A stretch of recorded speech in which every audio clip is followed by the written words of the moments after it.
What if partner doesn't like spades? What if I bid a spade and partner only has a doubleton, but partner has 5 hearts and we have a better heart fit than we do a spade fit? That's possible, but I would say it's not likely, because I think there's a very good chance partner might have slipped in a heart overcall. You know, there was a cheap bid available to partner that wasn't made on this auction. And on top of that, if the opponents do end up playing the hand, we want also lead directing considerations. So, if you balance with a double and the opponent, let's say the opponents bid a bunch more clubs and buy it for 3 clubs, 2 clubs or 3 clubs or whatever. Well, do you want partner to guess what to lead after you double, or do you want partner to lead a spade? You want partner to lead a spade, right? So there's the additional lead directing value. So the idea here is that sometimes you know you want to balance, but before you hastily double, make sure that you don't have a better call than double. Double's going to be right, probably your most common balancing action. But if you've got a good long suit of your own, that is also a consideration. The other thing that you want to make sure of, and this is the one that I think people forget,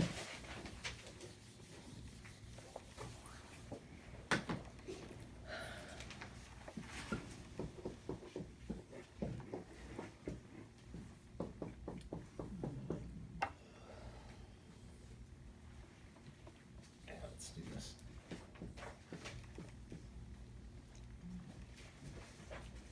All right, same auction. 1 club, pass to you.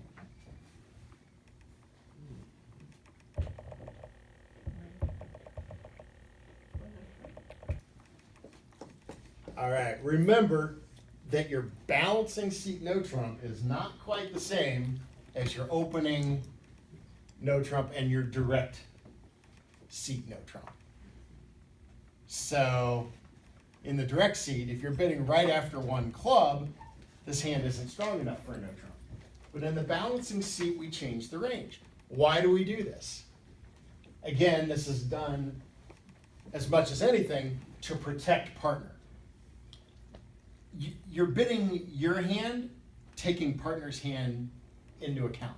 And get, okay, if this went 1 club, pass, now while the opening bidder could have a very good hand here, your right hand opponent didn't bid. So that hand is in the 0 to 5 range, right? They couldn't even scrape up a response. Your partner, again, unknown. Your partner can have a relatively weak hand. Your partner can have a fairly decent hand that just didn't have a call over 1 club.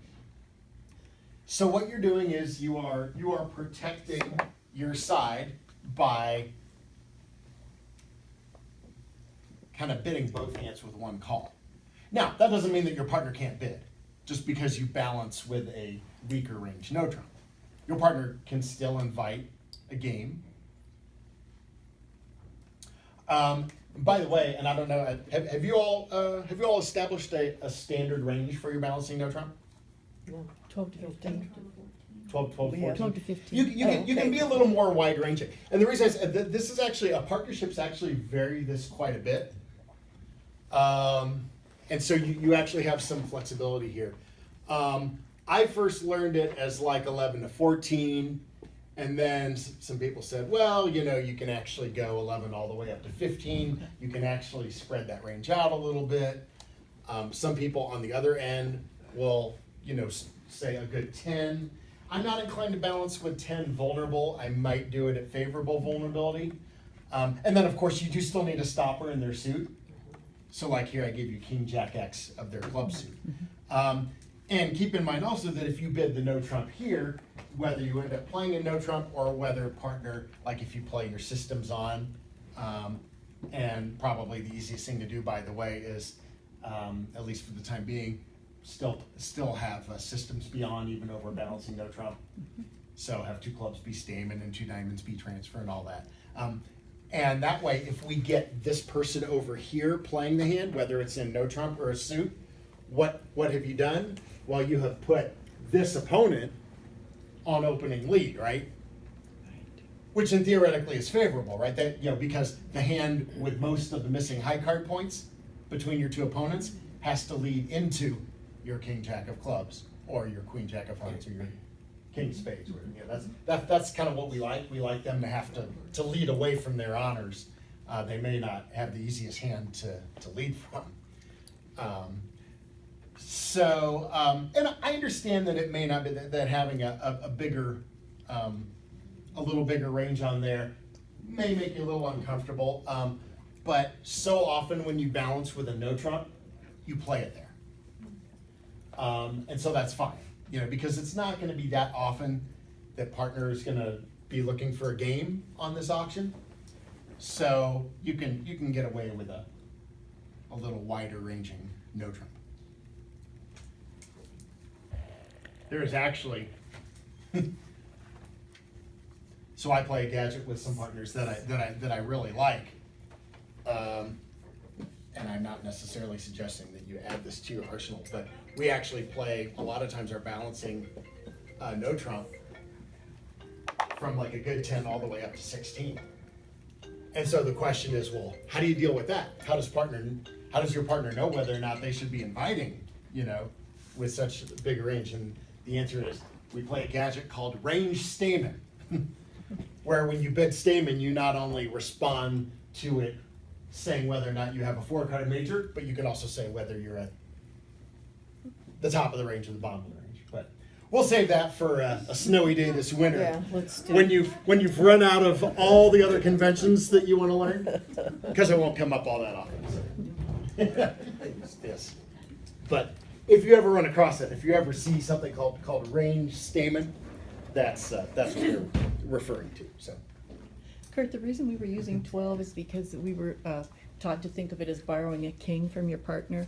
So then 12 plus a king would be 15, basically. So you're suggesting we Yeah. go all the way to 11? Yeah, I would take it down to 11. Now look, you can, whatever you put on it, you can put 12 to 15, you can put 11 plus, a good 11, 11. We always want you to be able to use some judgment. I had a hand on Tuesday, just to give you an idea. Now this was a little different because this was a direct seat, no trump. But my hand was, I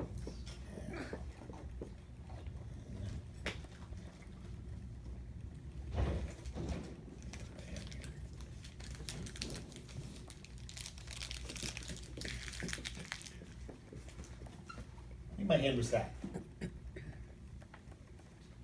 Oh, that's not fair. I had the 9 of hearts too. This is important.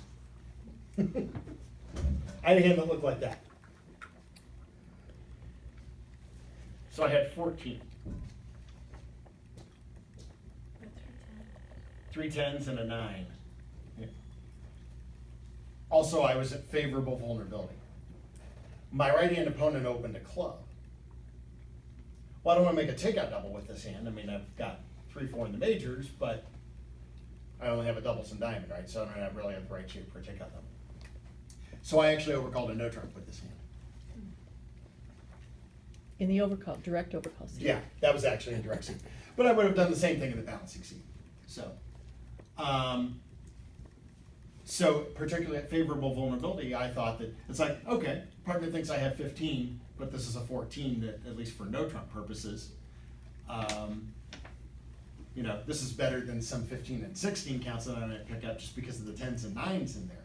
So, and we actually got to a very good 4-heart contract that most people weren't bidding. I had 14, I think partner had 8 or 9. So we were a little light on values, but we had a 9. But when partner transferred to hearts, which was the best case scenario, right? So, yeah, my right hand opponent who opened a club apparently had an issue with my one no trump overcall. But he was probably just irritated that he got a bad result. he can't call the director on that, can he? No, Oh, okay. no, yeah. That's. I mean, when you said he was upset, I was like, yeah, when? that's not But not even Did he? considered How a did psych. he know that you had just 14? He actually Oh, counted as the you were hand played out. playing. Because he actually had a pretty big hand. He had, I think, 18. Okay. And so, as soon as the dummy hit, he knew that his partner had nothing. He knew that his partner had to have 0 high card points, and he added what was in the Left. so yeah. Yeah, he can on this hand he can actually count for. Okay, because I was like sitting there But going, if oh you my God. if you lie 1 point on your no trump range, I mean that's not even considered a psych. A psych is defined as a gross distortion of your hand, and 1 point is not a gross a gross distortion of anything. Yeah, we can always lie a point. It's when we start lying by 4 or 5 that we get into trouble, right? So. We are at about the midway point. I just want to maybe look at an example or two here and see if you would balance, and then we'll. Do you have to put that on your convention card? That sometimes. No, you just put your range on there. Now, I mean, look, if you would bid a no trump on 14 with regularity, then that should be on your card. So, for example, I have some partners that we play. Our agreement is our no trump is rather than 15 to 17. Good 14 to 17, and we announce it as such. So when partner opens a no trump, we say good 14 to 17. What's a good 14? Well, it's typically it's not 4 triple 3 because that hand we won't open a no trump. A good 14 might have a 5 card suit, or it might look like that with some 10s and 9s. Good intermediates. It's a judgment call, but it all completely legal. And if it is an agreement, you should announce it as such. So. But even if it's not your agreement, you can still do it. You're always allowed to deviate from your agreements, as long as it's kind of a rare thing. It's just that, if you do it all the time, now it starts to, you have made an agreement, right? Your partner is aware of this. So if your card says 15 to 17, but your partner knows that you're opening most 14 counts of no trump, then ethically you're supposed to be disclosing that. So. And then understand, it's just I want to throw one example at you here before we take a short break. Again, sometimes you have some cards, but you are by no means obligated to take action. So, I'll give you a hand like that, 2-5-2-4 shape. And the auction goes something like 1 heart by your left-hand opponent.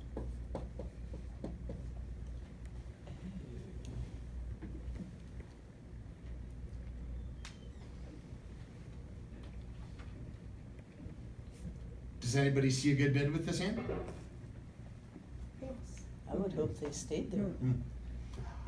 Yeah, so, and even if we threw another king or queen in here to give us full opening values, I mean, maybe in that case, maybe we would try balancing a no trump or something like that. But definitely with this kind of hand, I would not take any kind of marginal action. Of course, if you double, you're really not describing your hand at all, right? I mean, you're supposed to be short in hearts with support for the unbid suit.